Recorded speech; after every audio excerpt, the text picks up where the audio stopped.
in the wearing of a ring, which symbolizes the ring of Saturn. Funerals follow the same pagan-derived ritual when a sacred geometrical tomb is placed over a grave to embody and immortalize the spirit. Baptism is a ritual to submerge a child in holy water to symbolize the renewal of life, just as rain replenishes the earth. The Holy Grail filled with wine is a representation of the blood that comes from the birth canal during menstruation, not the blood of Christ. This ritual was taken over by the patriarchal society. Males could not give life as women do, so to symbolize a male giving life was to draw blood, which could only be done by injury. In ancient Egypt, the goddess Isis was the personification of wisdom. Pharaoh Akhenaten changed the worship to himself as he proclaimed himself Amun-Re, the sun god. The word Amen at the end of a prayer spawned from the praise given to Amun-Re. From there, the Hebrews left Egypt and traveled north into the Middle East, where they encountered the Canaanites, who worshipped the god of Saturn, El. The merging of these three gods became the name of the land today, which is known as Isis, Re, El, or Israel. 98% of Judaism is based around the worship of Saturn. And the sacred day of worship is Saturday. The worship practice on Sunday is originated from the Egyptians who worshipped the sun god. Most people simply pass these things off and never question their origins, but this just scratches the surface of the pagan influence over the present day. It is not just found in religions, it is found right here in our own backyard.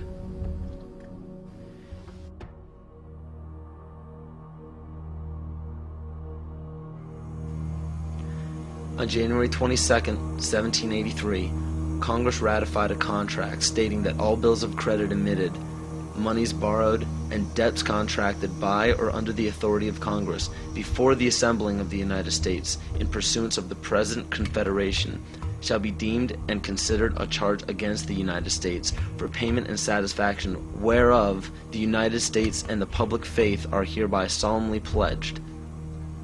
The party that the U.S. owed these loans to? King George. I hope this paints a picture for you of how Great Britain funded both sides of the Revolution. To this day, Great Britain collects taxes from the United States via the IRS. The IRS isn't even an agency of the United States government. If you don't believe me, look up IRS Publication 6209. The FCC, CIA, FBI, and NASA were never part of the United States government. The U.S. government only holds shares of the stock in various agencies. Social Security numbers are also issued by the UN through the IMF. The Civil War, which lasted from 1861 to 1865, was also instigated by Amschel Rothschild to divide the United States and force it into debt with a central bank. The goal was to put the country of the U.S. back into the hands of Britain through huge loans taken out for munitions. To do this, it was crucial to put a controversial issue in limbo such as slavery. Knowing full well that the Declaration of Independence would create an uproar among southern states that depended heavily upon slave labor, it was signed in Philadelphia, Pennsylvania by 35 people, 33 of whom were Freemasons. John Brown was a Mason and a Rosicrucian who was brought to power by William Lloyd Garrison and Senator Charles Sumner, both descendants of the Illuminati bloodline. With the help of the New York Times, John Brown was built up to be a hero in the anti-slavery movement. Ulysses S. Grant, former president, was born Hiram S. Grant. This name was given to him by his father, Master Mason Jesse Root Grant. Jesse Root Grant worked for John Brown's father and then went on to work for E.A. Collins, one of the 13 Illuminati bloodlines. Ulysses S. Grant was brought to power rapidly with help from Collins. From April 1861 to May 1864, Grant went from the rank of private to commander-in-chief of the entire Union Army. Once Grant was appointed president, his cabinet consisted of 8 Freemasons, including Alphonso Taft, which was William Taft's father, who was also an ancestor of Bill Clinton. Jonas Mills Bundy was one of the 13 Illuminati bloodlines, who was also the presidential advisor to Grant as well as the next 2 presidents. and cabinet member Columbus Delano was Franklin Delano Roosevelt's grandfather.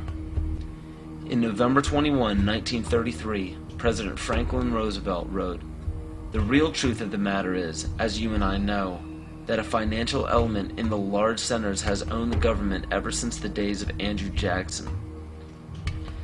Abraham Lincoln's father was A.A. Springs, who was part of the Rothschild dynasty. Lincoln's half-brother worked for Louis Cass Pasteur in the Merovingian dynasty, which was the 13th Illuminati bloodline. Pasteur also owned Jekyll Island, which was where the Federal Reserve Bank was created. In the mid-1800s, Abraham Lincoln and the Whigs were trying desperately to keep Andrew Jackson from establishing a gold standard called the Independent Treasury System. Lincoln and his party fought to set up a central bank, making such public speeches as, "Under a gold and silver standard, all will suffer more or less, and very many will lose everything that renders life desirable." This statement resounds elements of scare tactics in this speech and other speeches on the matter given by Abraham Lincoln. They give no real evidence or explanation. In the early 1900s, after a failed attempt for Woodrow Wilson to set up what was called the League of Nations following World War I, Wilson and his advisor, Colonel House, set up the Institute of International Affairs. This institute had two branches, one set up in England called the Royal Institute of International Affairs, and the Council on Foreign Relations was incorporated as the American branch in New York on July 29, 1921. Founding members include Colonel House, J.P. Morgan, John D. Rockefeller, and a few others.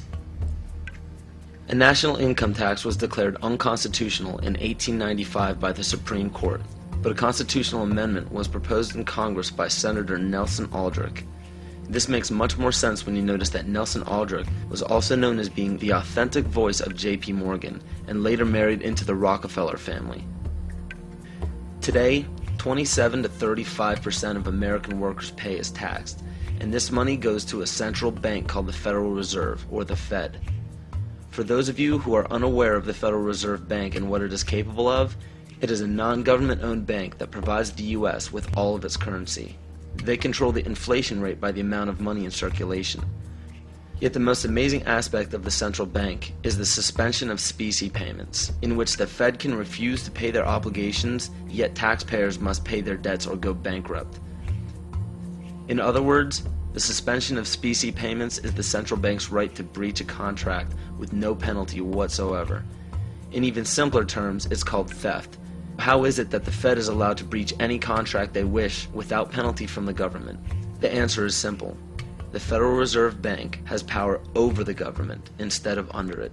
Carroll Quigley, Bill Clinton's mentor while at Georgetown University, wrote of central banks, "They want nothing less than to create a world system of financial control in private hands, able to dominate the political system of each country and the economy of the world as a whole. Controlled in a feudalist fashion by the central banks of the world acting in concert, by secret agreements arrived at in frequent private meetings and conferences." It is important to note that nearly all of the founders of the Federal Reserve Bank were involved in the conception of the Council on Foreign Relations.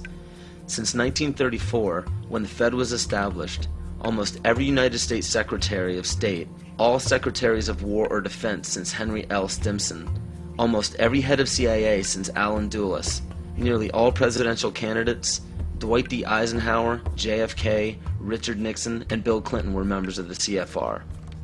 George Bush Sr. was actually the CFR director from 1977 to 1979. Understand that all of these high-ranking government positions were lobbied into place by the organization set up by the international banking cartel. There are secret meetings held everywhere by many of the same members in the Trilateral Commission, the Bilderberg Group, the Club of Rome, the United Nations, and the two branches of the Institute of International Affairs. These groups make up what is known as the Round Table, developed by Cecil Rhodes.